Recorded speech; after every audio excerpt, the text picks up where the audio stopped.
Have you ever had one of those days, maybe weeks or even months, where you just can't come up with great social media content? Like you feel like you've exhausted all avenues and everything you come up with kind of feels like it's been done before by you. Well, my friend, it is time to stop struggling because in this episode, I'm going to teach you how to define content pillars for your brand. Are you ready to dive in? I know I am. Episode 209 starts right now. Hey there, welcome to the Laura Shipman Show. We hang out here weekly to talk about things like social media, entrepreneurship, marketing, tools, strategies, tips, and it all starts right now. Hey there, before we get started with this show, I just want to share my passion with you. I love teaching people just like you how to master social media for business, breaking it down into easy to consume and easy to execute steps so that you can see immediate results. So whether you want to start a social media consultancy or grow your brand's presence on social media, I can help. I can help you get started and master all the things that you need to know. So I want you to go over to my website. It is filled with resources, tools, tips, and courses. Visit laurashipman.com. That's LORA Shipman.com to get all the goods. Now, you ready for the show? I know I am. Let's get started.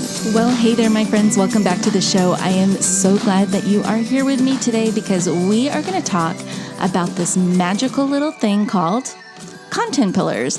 And you're probably thinking to yourself, what are content pillars and how can they help me in my business and most of all, my social media account? Well, I'm going to share exactly what those are. So content pillars are about 3 to 5 topics that you typically spend the most time talking about in your business. And those are those foundational pieces of content or bread and butter content for your business. So what does that look like? I always work better with examples. So I'm going to give you 3 different industry examples so you can kind of get a flavor for how this might work out for you.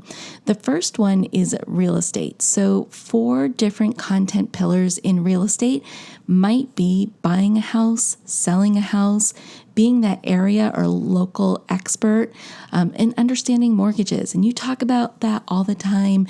And your customers and clients, they tend to have questions about all that stuff. If you are a divorce attorney, let's say, 3 little areas that you might want to focus on are child custody or sharing, mediation. What does that mean? And how is that different than other proceedings when it comes to divorce? And asset division. How do you divvy up all the money or all the assets that you have available during a marriage during a divorce? And then the third one I chose was an esthetician. They might have these 4 categories or buckets that they talk about on a regular basis. And that would be aging skin, acne, reactive skin, so think like rosacea, like skin conditions, or skincare routines. So if you are following along and you have pen and paper handy, go ahead and just jot down a couple of notes. Think about your business, think about your industry. What are those bread and butter topics that you speak on all the time or that people always have questions about? Those are going to be your content pillars. If you're getting stuck and you can't think up of 3, maybe you only thought up of 2, you could just use a general category or general pillar called FAQs or frequently asked questions. And it could be just random questions that always pop up over and over again. Throw them in that bucket there. Now that you have your content pillars all set up, here's where the brainstorming comes in. And I like to use a Trello board for this, but you can use a spreadsheet software, whatever works best for you. Trello works really well for me because I always have it with me on my phone, and I love that. And I find it's easy to maneuver and move things around and organize. So I just love Trello for that. But anyways, here's what I do is if I'm working in Trello, I'll create 3 to 5 Trello lists, one for each of my content pillar topics. And underneath each pillar topic, I'll start brainstorming subtopics or content ideas. So here are some prompts to get you thinking in that mode because you might be thinking, oh my gosh, I'm already stuck. I don't know what those subtopics would be. And I think prompts work really well. So you ready? Get your pen and paper ready. Here we go. What to do when and fill in the blank. So here's an example. What to do when your former spouse isn't following the divorce agreement. you know it's time to blank when blank. And this would look like, you know it's time to see an esthetician when your breakouts won't go away. The next one is tired of struggling with, fill in the blank. And it would sound like, tired of struggling with your house not selling? Do this instead. The next one is 3 things every blank should know before they blank. And it would look like this. 3 things every parent should know before they get divorced. The next prompt would look like this. These 3 signs mean it's time to blank. And then it would translate to, these 3 signs means it's time to get a facial. 3 blank tools that will change your life when blank. And that sounds like this. 3 real estate tools that will change your life when you go to sell your house. So the idea here is to use prompts like this to help you come up with subtopics underneath your big bread and butter topics. And sometimes all it takes is just that little bit of inspiration to get that ball rolling. And believe it or not, there are certain places I go to look for these types of prompts, and you'll be amazed at the different types of content ideas you will get from these resources. And a lot of them are like, they're juicy, right? And they just kind of get your wheels turning. So here are some of my favorite inspiration sources. The checkout line at grocery stores. Now, stick with me here. I know that sounds really weird, but take a look at the magazine racks as you're waiting in line at the grocery store and tune into the titles, the big gotcha titles, the headline titles that they want to grab your attention with. So you pick up that magazine and throw it down on the conveyor belt and pay for it. How do those titles translate into your business? What could you do, or how could you tweak it just a little to make it work for your business?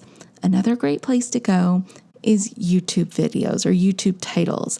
What are people writing in their titles on YouTube that kind of catch your attention, that you would say, oh, I need to watch that video? We'll do the same thing for your content on social media. Pinterest titles are another good one.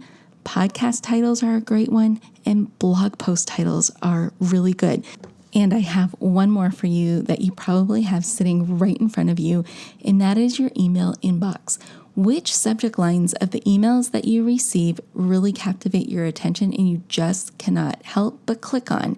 So what you want to do is start paying more attention to what people are sending you and what you're responding to, because that will help you translate them into social media post ideas, and then you can build those out into deeper content that your audience is looking for and they're actually craving.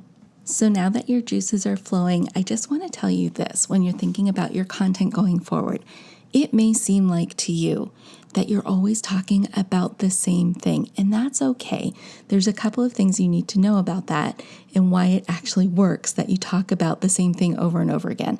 One, it positions you as that expert and that go-to person in your niche. So the more you talk about it, the more it looks like you know what you're talking about.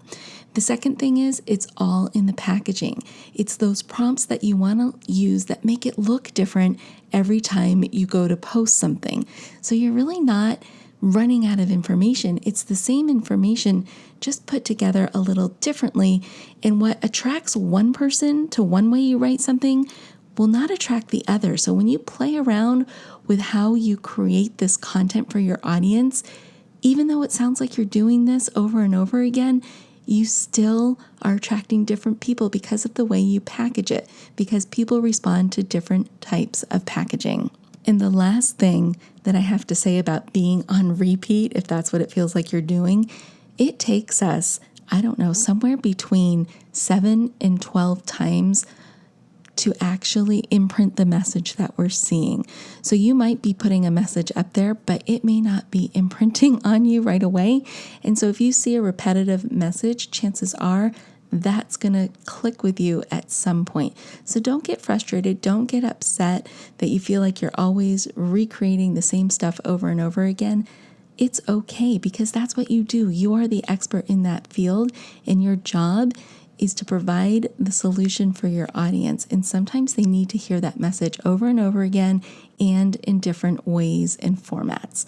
I hope that was helpful. If you have questions about creating content pillars for your business, let me know in the comments. I'd love to address them and really help you out in getting clear on creating content and not running out of content for your audience. All right, my friends, that does it for this episode. I hope you enjoyed it. Until next time, stay safe, stay healthy, but most of all, stay social. Hey there, I just want to say thank you for spending time with me here today.